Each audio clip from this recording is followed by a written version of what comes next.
देखो भाई, ये है हापुड़ बाईपास। अब तुम्हें बारिश पड़ती दिख रही है, और बारिश में देखो ये क्या बह रहा है, सफ़ेद सफ़ेद सा।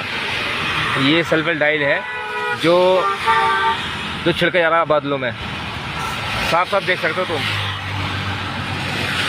एक केमिकल है बहुत हार्ड वाला। ये हापुड़ बाईपास की लाइव न्यूज़ है भैया, कितना खतरनाक है बताओ। ये बादलों में छोड़ जा रहा था, बारिश पड़ रही है और धुलाई हो रही है इसकी, देखो कितना खतरनाक है। ये बारिश पड़ रही है जिसकी मतलब जख्म है, चोट लगी हुई है, उसके शरीर पे गिरते ही